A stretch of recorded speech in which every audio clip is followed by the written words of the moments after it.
ఎమ్మెల్సీలతో కలిసి Nara Lokesh media point ముందుకు వచ్చారు. ఇప్పుడు మాట్లాడుతున్నారు, లైవ్లో చూద్దాం.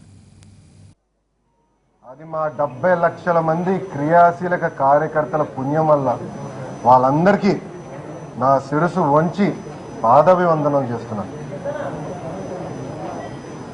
2012లో నేను తెలుగుదేశం పార్టీలో యాక్టివ్ మెంబర్గా పనిచేయడం జరిగింది. ఎన్నికల్లో కూడా పార్టీ గెలుపు కోసం నా వంతు నేను కృషి చేశాను. ఎలక్షన్లో కూడా ప్రచారం చేస్తాం జరిగింది. 2014లో తెలుగుదేశం పార్టీ గెలిచిన 2 నెలల్లో మహానాడు పెట్టుకోవడం జరిగింది. ఆ మహానాడులో మా అధ్యక్షుల వారికి ఎప్పటి నుంచో కోరుకుండేది, కార్యకర్తలకు ఏదో చేయాలి అని ఒక కోరిక. ఆయన కోరికకి మేరకు కార్యకర్తల సంక్షేమ నిధి ఏర్పాటు చేసి, ఏదైతే కార్యకర్తలు వాళ్ళ భూములు అమ్ముకుని ఇల్లు తాకట్టు పెట్టి చెప్పులు అరిగిపోయినా నిరంతరం పార్టీ కోసం కృషి చేసిన వాళ్ళందరినీ ఆదుకోవాలని లక్ష్యంతో ఒక కార్యకర్తల సంక్షేమ నిధి ప్రతిపాదిస్తాం జరిగింది. దాని మేరకు ఇక్కడున్న పెద్దలందరూ అనుకూలంగా స్పందించి తప్పనిసరిగా చేయండి అని చెప్పి నన్ను ఆ నిధికి సమన్వయకర్తగా ఏర్పాటు చేస్తాను. కార్యకర్తల సంక్షేమ విభాగం నేను చూసుకోవాలన్నప్పుడు సభ్యత్వం వచ్చింది. అనూహ్యంగా ఎవరు ఊహించిన విధంగా 50 రోజుల 1/2 కోటి సభ్యత్వం, క్రియాశీలక సభ్యత్వం సాధించిన ఏకైక పార్టీ తెలుగుదేశం పార్టీ. దాని తర్వాత మా సంస్థాగత ఎన్నికలు వచ్చినాయి. అవన్నీ చూసి మా జాతీయ అధ్యక్షుల వారు పెద్దలందరూ కలిసి అని ప్రధాన కార్యదర్శి చేస్తున్నారు. ఇప్పటికీ 2 సంవత్సరాలు అయింది నేను ప్రధాన కార్యదర్శి అయ్యి. ఈ 2 సంవత్సరాల్లో గ్రామం నుంచి రాష్ట్ర స్థాయి వరకు పార్టీని బలోపేతం చేసడానికి నా వంతు నేను కృషి చేస్తాం జరిగింది. కార్యకర్తలకు ఎక్కడ ఇబ్బంది ఉన్నా వాళ్ళు ఆదుకుంటాం జరిగింది. అదేవిధంగా గ్రామ స్థాయి నుంచి రాష్ట్ర స్థాయి వరకు నాయకులందరినీ ఒక సమన్వయం ఏర్పాటు చేసి వాళ్ళకి శిక్షణ శిబిరాలు ఏర్పాటు చేసి శిక్షణ కూడా ఇస్తాం జరిగింది. అంటే ఏ రాజకీయ పార్టీ చేయని విధంగా మేము చేస్తాం జరిగింది. దాంట్లో భాగంగా నా అదృష్టం అనండి అన్నీ కలిసి వచ్చినానండి. ఈరోజు కార్యకర్తల ప్రతిపాదన మేరకు, పెద్దలందరూ ప్రతిపాదన మేరకు మా అధ్యక్షుల వారు నాకు ఈరోజు ఎమ్మెల్సీ ఇస్తాం జరిగింది. నేను ఎమ్మెల్సీ ఒక పదవిగా చూడట్లేదు, ఒక బాధ్యత చూస్తున్నాను. ఒక అద్భుతమైన అవకాశం వచ్చింది.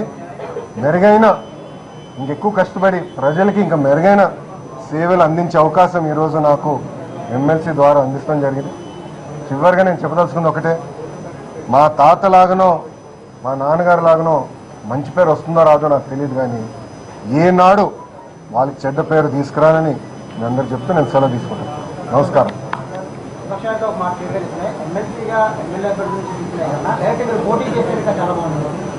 అదే అండి, జైల్మోహన్ రెడ్డి గారు లాగా నేను కూడా ఒక వ్యక్తి చేత రాజీనామా చేసి బలి చేసి రమ్మంటారా? అంటే నా రాజకీయ మొదటి అడుగు ఒకరిని బలితో మొదలు పెట్టమంటే అది కరెక్టా కాదని వాళ్ళు ఆలోచించాలి. నాకు నేను చెప్తాం కరెక్ట్ కాదు, అది మా అధ్యక్షుడు గారు చెప్పాలండి, నేను చెప్తాం కాదు కదా.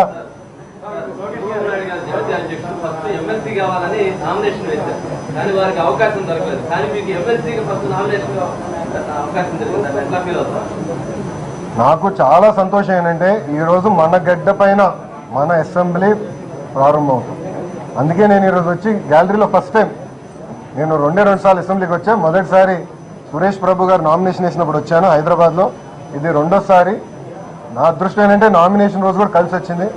కానీ ఈరోజు గర్వపడే రోజు, ఎందుకంటే మన గడ్డ పైన మన అసెంబ్లీ, అది కూడా యావత్ భారతదేశంలో ఎవరికి లేనంత అద్భుతమైన అసెంబ్లీ మనం ఏర్పాటు చేసుకున్నాం. చాలా గర్వపడాల్సిన రోజు. నేను ఆనాడు ఈనాడు ఒకటే చెప్తున్నా, పార్టీ ఏ నిర్ణయం ఇచ్చినా ఏ నిర్ణయం తీసుకున్నా దానికి నేను కట్టుబడి ఉంటాను. నేను ఎవరిని ఎప్పుడు ఇబ్బంది పెట్టినలే, పార్టీని ఇబ్బంది పెట్టదలుచుకోవాల్సి ఉంది అండి. ప్రయారిటీస్ నాది ఒకటే అండి, కార్యకర్తలకి ప్రభుత్వానికి అనుసంధానం చేసే బాధ్యత నా పైన ఉంది.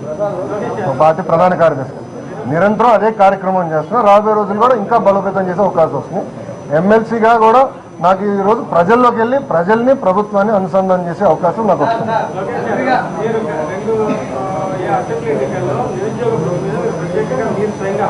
కరెక్ట్.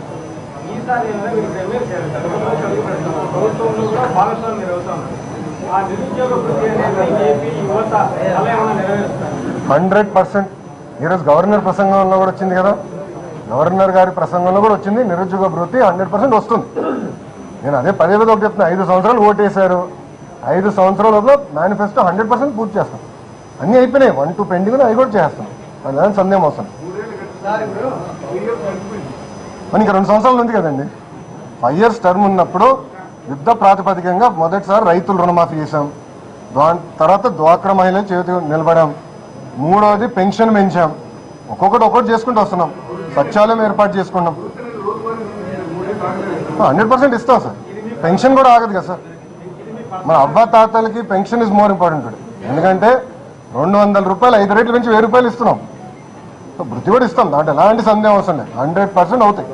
అని ఎలాంటి హామీ ఇట్లా గవర్నర్ ప్రసంగంలో కూడా పెడతాం జరిగింది.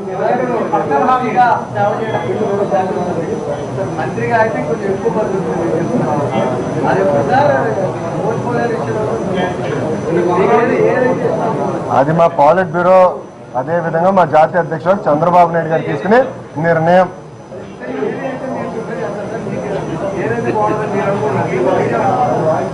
నేను ఒకటే చెప్తున్నా, ఆయన ఏమి ఇచ్చినా నేను చేస్తానని చెప్పా. పార్టీ కార్యకర్త సమన్వయకర్తగా నేను మొదటి పదవి ఇచ్చాను, దానికి నేను న్యాయం చేశాను అనుకుంటున్నా. దాంతో ప్రధాన కార్యదర్శి పెద్దలే చేశారు, ఈరోజు ఎమ్మెల్సీ చేసింది వారే. రేపు ఎవరు ఏ పదవి ఇచ్చినా ఏ పని ఇచ్చినా రేపు నన్ను వెళ్ళి నువ్వు సర్పంచ్గా నిలబడమన్నా నేను వెళ్ళి చేస్తా. పార్టీ ఆదేశాలు ఏది ఇచ్చినా దాన్ని కట్టుబడి ఉంటాం.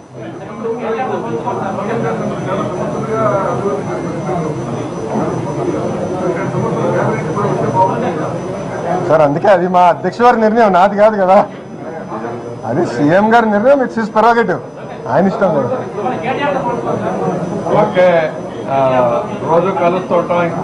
మీరే పోల్చుతున్నారు దానికి, ఇప్పుడు దానికి సంబంధం లేదనా. నా ప్రయాణం నేను చేస్తున్నా, నాకున్న టీం అంతా నాకని 10 సంవత్సరాలు సీనియర్.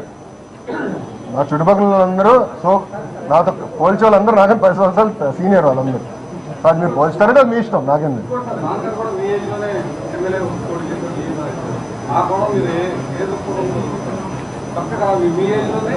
మా ఏజ్ నాకని యంగర్. ఆయన 28 సంవత్సరాల వయసులో ఎమ్మెల్యే అయిపోయారు, 29లో ఆయన మంత్రి అయిపోయారు. మేము కొంచెం 3 సంవత్సరాలు లేట్ ఉన్నాం, ఎమ్మెల్యే కాకుండా ఎమ్మెల్సీ అంతే.